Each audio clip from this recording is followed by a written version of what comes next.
Hi, everyone. This is the Feminine Alpha podcast. Feminine Alpha is a cultural media platform for women founders and creators that are creating and building the next economy.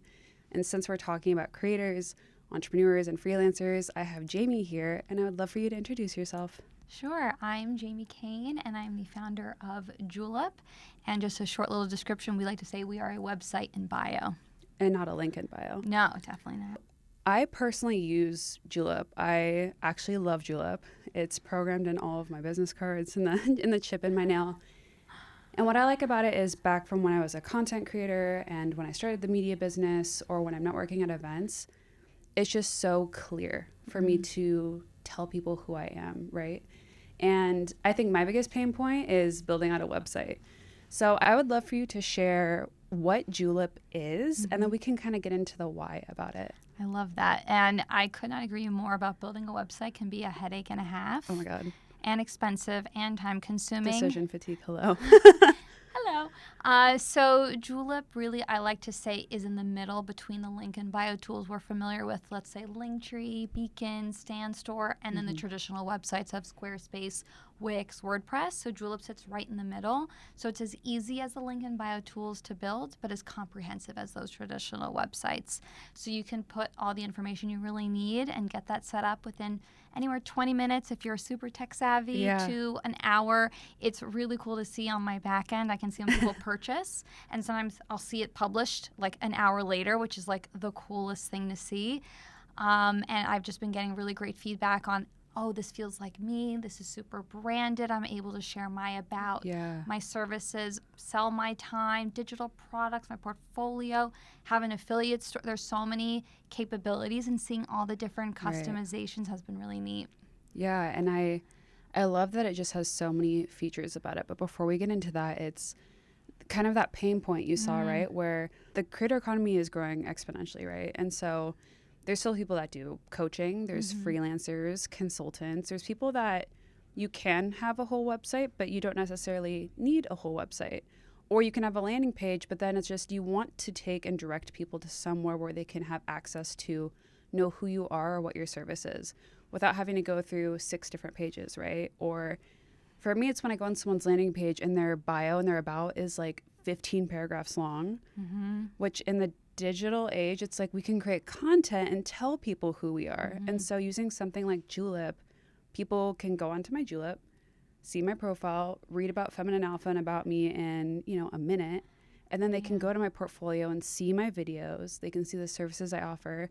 Now there's testimonials. So can you tell me more about first kind of that pain point that freelancers and creators were telling you about, and then we can get into the features? Yeah. So first and foremost was them not feeling equipped to have the skill sets to build a traditional website. Yeah. I mean, or funding, because it's expensive to hire someone. 100%. I'm not kidding. This Julip is actually my 3rd business. And my 2nd business, I think I went through 3 websites and different developers because the editing was a nightmare. This was glitching. It wasn't looking good on desktop or mobile. So the Microsoft vibe where you try to move something and it's like everything blows up. Yeah, or it's like, meh. So yeah, I would get people asking me, hey, Jamie, I love what your website looks like. Can you help me build mine? I'd go to my developers and designers. I'd quote them back, not inflating the price. And they were like, what? And I was like, oh, and on top of that, the developer wants to charge $100 a month to ensure that your website doesn't crash and burn. Right. And they were like, well, I can't afford that. I don't have the time. I just need this today. Yeah. And they were like, why isn't there something that sits in the middle of the link and bios and the websites? And I was like, that's a good question. So then I did some research, and I was really shocked to discover that there was really nothing like that out on the market that really combines all the different tools, because as you mentioned, a lot of creators, for example, use Canva as their portfolio, which isn't great, isn't professional. Sometimes you get prompted to log in and ain't nobody got time. Sometimes it looks great on desktop but not mobile. Right. Then they have to have a calendar. Then they have to have an invoicing tool. Then they have to, and the list goes on. On average, I think most freelancers or creators work with at least 2 to 5 tools. So ensuring they all are getting paid, they're all being upkept, etc. Why not have it all in one and not have all that annoying thing to track and send? And having one thing to send, to your point, or showcase is much cleaner than 5 different things. So Absolutely. I think what I've heard the most is how easy it is to set up, that it's branded, And one analogy I like to use, especially when it comes to Julip versus a traditional website, you were saying how it's like 15 pages or 15 paragraphs long typically for someone's about page. I think part of that is the need to fill up the space, because a traditional website almost feels like a warehouse, right? If you were to have a wedding and only 10 people showed up to your warehouse, it would look a little sad. But if it was a studio apartment, 10 people would feel fine, right? Yeah. Julip allows that studio apartment feel where you don't have that obligation to write an essay. You could write 2 to 3 paragraphs, which, to your point, in today's age, ain't nobody going to read more than that. And it really feels full and fleshed out. You said something that I just want to point out, which was, I need this today, right? So I got paid to go do some media here in New York for a company. And I didn't have a portfolio. And I had all this content. I had these videos. Just so much stuff that I just didn't know where to consolidate it and where to streamline, because I was like, I could pay and make like a really honestly shitty looking Squarespace because I get so stressed out doing Squarespace. And then I can send them the link to my LinkedIn, and then I can send them my Instagram, and then I can send them videos in a Google Drive. And so it's like having it all consolidated. And I built Julip, or my Julip page, I think it was like 45 minutes. Amazing. Because I had to create the copy for it and wanted it cohesive. But it was like 10 o'clock at night before my flight. And I just was able to do I need this today, right? And I think also being in such a freelance economy and a creator economy, it's like we don't need to just be inundated with information. We have so much information access all the time. It's like there's Instagram that has so many videos of world news, and I'm not saying to not pay attention to those things, but it's a lot. There's people always trying to sell you something. There's ads everywhere. It's like we absorb, I think it's like 30 terabytes of data. Take control of their lives. It's funny. Literally today I was on LinkedIn, and I'm not going to name what company, but a very big financial institution was laying off thousands of people. That's happening, And I think there's this misconception like, oh, get the corporate 9 to 5 and you'll be safe. Like freelancing and owning your own business. Safe who? Right. Safe where? Is a roller coaster and a half. And I've been up and down every which way. Which we will get into.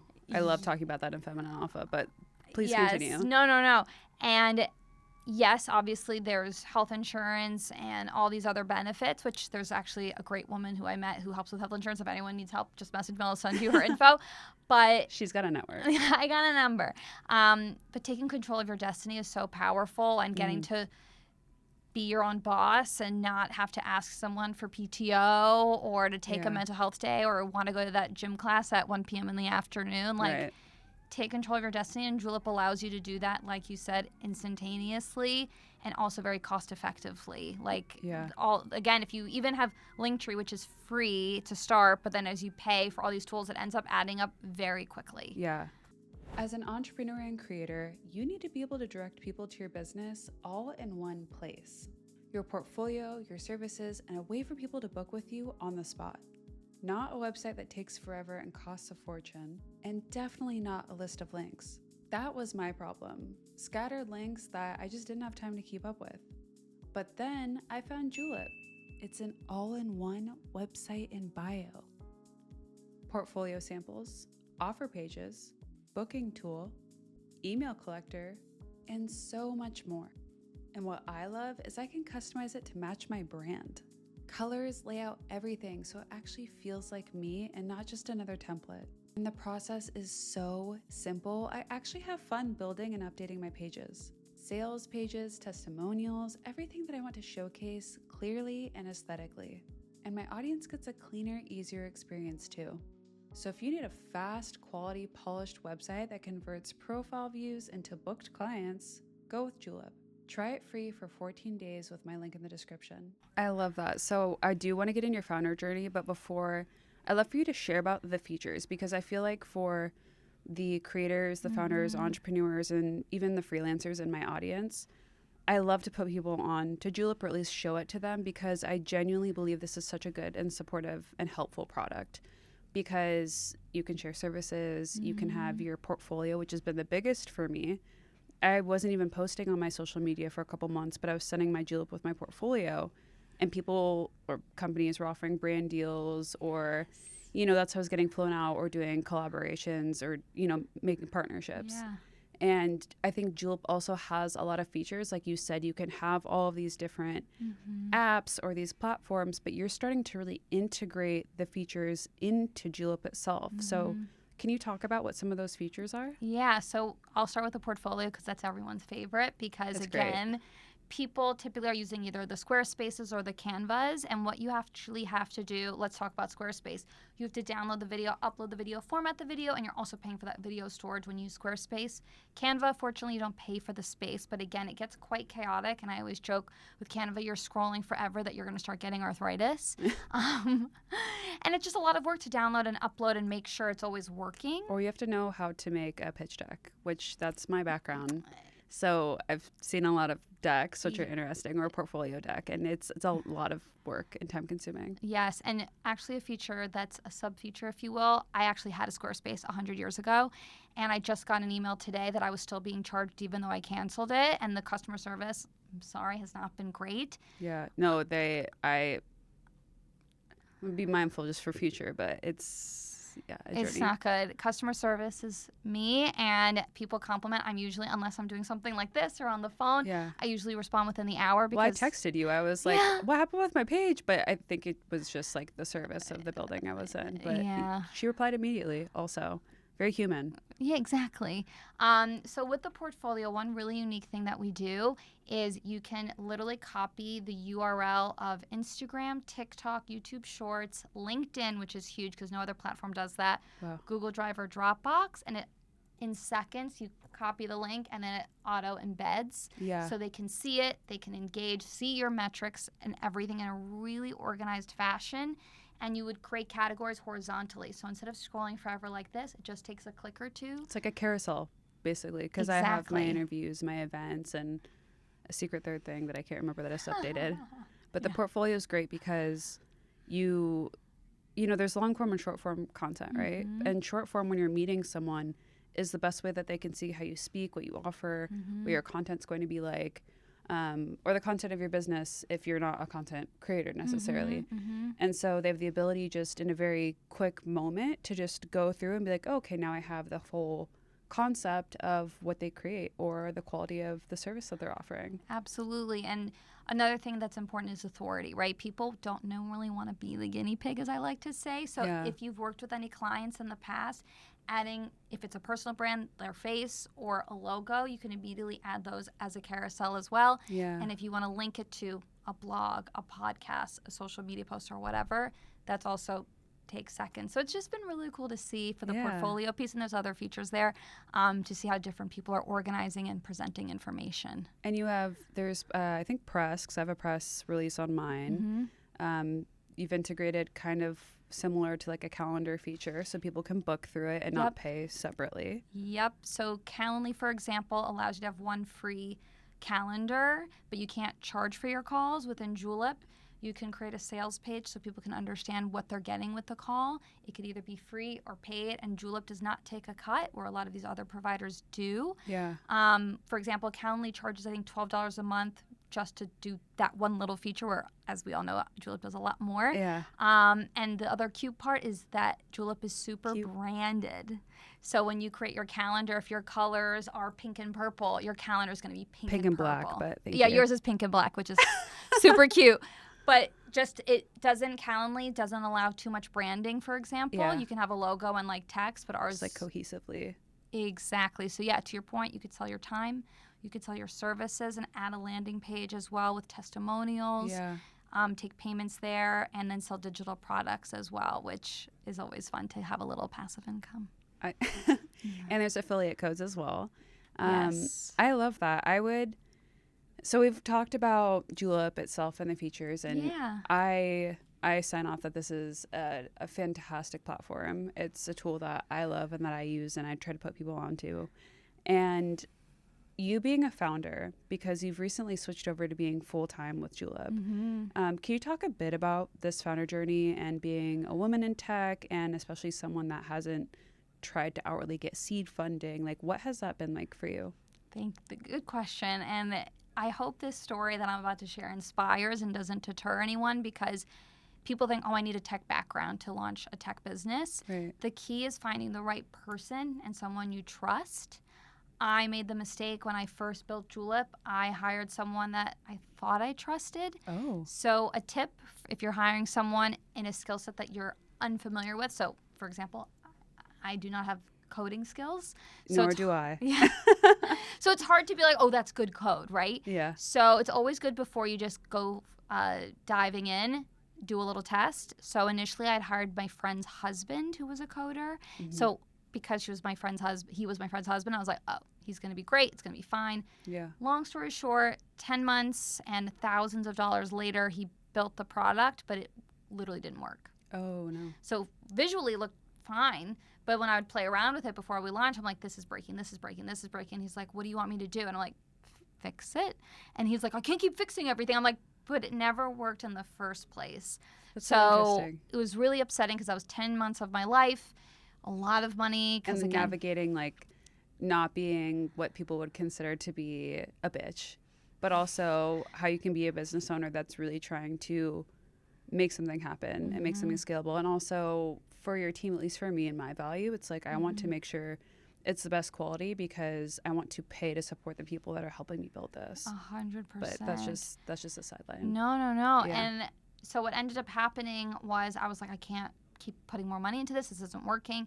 So I ended up finding another developer. I did a baby test with him. It worked great. Because Amazing. another really important thing with anyone when you're hiring someone, I think more than their hard skill, meaning like tech coding, is their soft skills of communication. Yes. Especially if they don't live where you live. And my developers are abroad. So I made it very clear. I was like, 1, we're going to have weekly meetings. 2, anytime things are getting updated or moved to what we call QA, which is basically testing before it goes live Quality to production. assurance, right? Yeah. Exactly. Let me know. Update me. I want you to over communicate. You can never be annoying. And it ended up working out really well with them. So obviously I let the first developer go. And a lot of people were like, you spend so much money and time and energy. Did you want to quit? That is the founder journey. Oh that my is God. Oh my God. The glamorization of being an entrepreneur is crazy. Of Facts. people being like, oh, you just own your own time. You can do whatever you want. I'm like, yeah, well, I quit a 9-to-5, so I work 24/7. Literally. You know, and I'm so grateful because I love building Feminine Alpha Media. I love the work that I do, but it's like for years to figure out what I'm doing now and to actually make an impact and do the consulting for women and create these media channels and have the partnerships. It took a lot of work, a lot of trial and error, and a lot of falling down. And one thing I don't think people talk about enough is the crash outs. And I don't know if you relate to that, but there's some days where you just look at your computer, you're like, I'm gonna light this on fire, and then I'm going to throw it somewhere, and then I'm just gonna, I don't know what I'm gonna do. Like this is not working, even if things are working. Like I remember I had a crash out kind of recently when I was having all good news, and I was like, my nervous system just trying to regulate that. It was expecting something bad was going to happen because that's the entrepreneur journey. Like genuinely for so many of us, especially women, it's so non-linear and it's so energetically taxing if you don't have the right practices, or it's just energetically taxing in general as well. But yeah, please continue with your journey with that. No.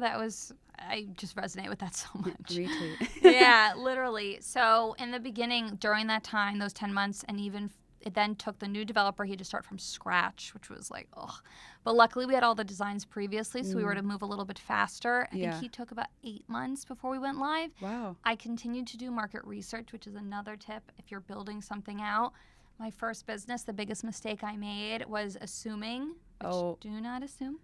I assumed the problem that I saw was a problem that that customer was facing. So just for context, the problem was I was building a platform to help connect New York City pet parents with New York City pet service providers. So think vets, dog trainers, groomers, etc. And this is peak 2020.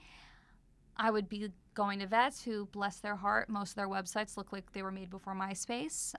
There was one, in fact, that had a lawn chair as like the main thing. I'm like, why wouldn't you put a dog? Anyway. Yeah, you're just chilling. Just chilling. So I would go to these vet practices, physically show up to the practices because they were gatekept like doctors, right? Yeah. And so I would go to them and ask them, what do you think? And they're like, we love it, but everyone and their mother got a dog during COVID, so we're so inundated with business. Do you know any vets? And I was like, no. So I realized their problem wasn't their not so cute website. Their problem was handling the load because, again, everyone and their mother got a dog during COVID. Right. So if I had actually asked vets, what are your biggest problems? It's called get out of the building in entrepreneurship. Get out of the building, because we can just think all day or be like, well, I'm my customer, so I get it. Or we can ask chat, and chat's like, yes, that is the best. Well, not chat, actually. We do not support chat here.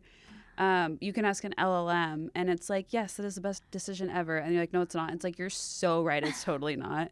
And you're like, actually, maybe it is. It's like, oh my God, you're so right again. So complimentary. Get out of the building. Like, really speak to your customers, because there's customer discovery and then there's problem discovery. Yeah. So it's like discovering who your customer really is like what you're talking about. And then you discover what the problem is. And then you validate the customer, and then you validate the problem. So it sounds like that was a journey you were kind of navigating. Absolutely. And if anyone's like, well, how do I speak to my customer? I'm happy to share what I did, which was a lot of networking and a lot of cold outreach. Yeah. So LinkedIn and Instagram were my best friends. So the way I did it was I would say, hey, I noticed you're an XYZ type of title job, whether it was a freelancer, social media manager, creator, etc. Yeah. And I would say, would you be down just to do a coffee chat? I'd love to hear about your journey. And then organically they would ask me about my thing. And at the time, I didn't have a Julip to show them because it wasn't live just yet. So what I did was my designer created, this is a fun little hack, in Figma, which is like a design tool. Yep. She was able to create a interactive mock-up. So while I was on Zoom with them, I would walk them through it and be like, are there features you wish there were here? What did you like? What didn't you like? Do you think this is a problem? Would you pay for this, right? There's a really great book, actually, if you're a reader, called The Mom Test. Oh, and it's all about how to ask questions during market research that aren't leading them to just like appease you, kind of like LLMs, being like, oh my God, you're amazing.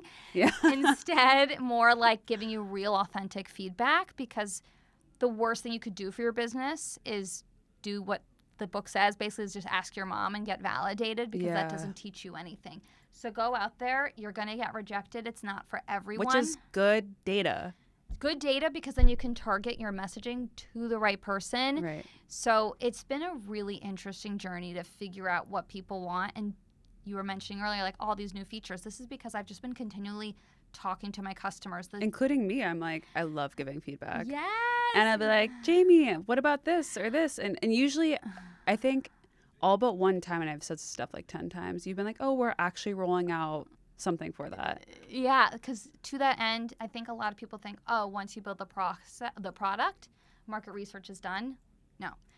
That's not iterative at all. Right. You have to keep growing. Like, leave your ego at the door. I think I have friends who have been entrepreneurs, and they were just so gung-ho on the idea and would not listen. They're married to it is the concept. Right. And not only married, but just so defensive to the point that their business actually no longer exists, because they were just so gung-ho about their idea and their vision. It's like we were talking about earlier. You might think you're the customer, but we need people to put their credit cards in. Yep. So we want to get paid. Jinx!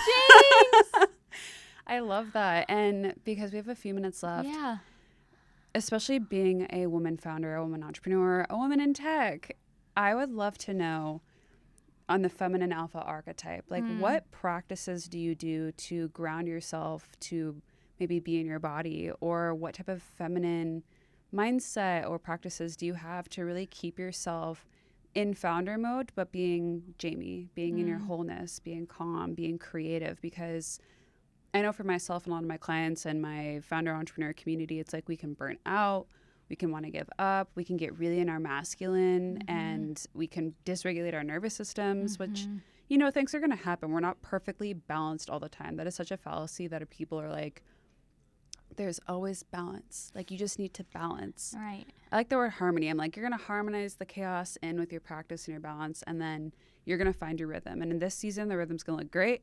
Next season, the rhythm's going to look a little different. So I'm curious what that looks like for you as someone that is actively scaling your business. Like, what does the feminine look like for you, and how do you integrate that? I think the word that comes to mind, and I don't practice this every day, honestly, but I try to, is forgiveness. In that Interesting. I am a total workaholic, and I love you, Mom and Dad. You definitely put that in me. They both have their own businesses as well, and I would see their work ethic, which is great, and I think that's what I have. And my husband will say that's a strength and a weakness, that I just don't stop. But then, to your point, I burn out. So I try to, for example, on Fridays now, I don't take any calls, or at least I really try not to. I'm the same. And if I don't have calls on the other days, I'm like, what's wrong with me? Like, why? What's happening? And so I have to remember to forgive myself and say, you know what? Breathe, patience. As long as you do something, and it doesn't be Monday through Sunday, it could be Monday through Friday, but as long as you do something every day to push your business forward, that's what matters. Because what I always like to say to anyone that's interested in becoming an entrepreneur or starting a business, the only people that fail are the ones that stop. Period. Boom. We're going to clip that. That's the moment. And also, something for your business can also be you resting. Mm-hmm. It can be you practicing self-compassion. It can be you allowing yourself grace. I feel like the word that came up for me when you're talking is grace, which is something that I dance in and out of giving myself even. And it just is so much of this practice of like, you know, people are always like, well, rest is productive. And I'm like, well, rest is just intrinsically valuable. Like, we need that. Like, it doesn't have to be productive. And I love what you said. It's just, we don't always have to fill our time just because we have it.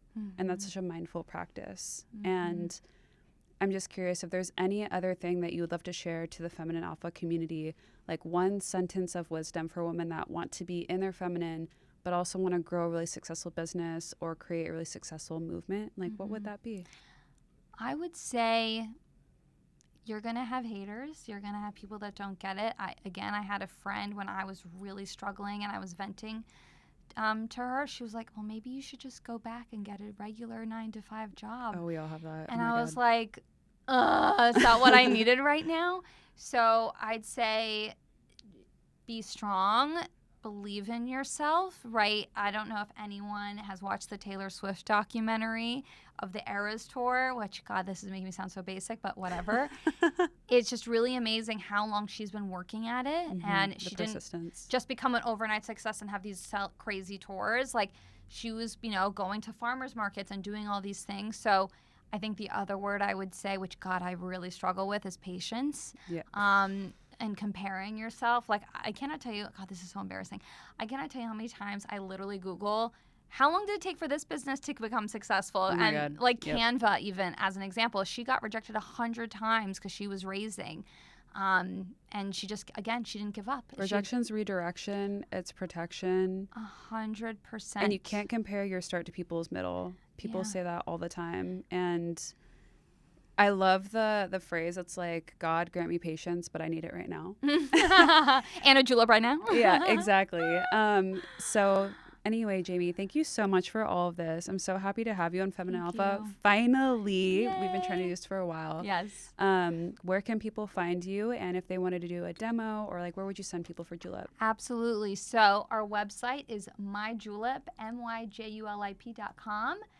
You can email me at hello@myjulip.com. Our Instagram is where I'm the most active. And again, if you're DMing, it's me. And it's also at myjulip.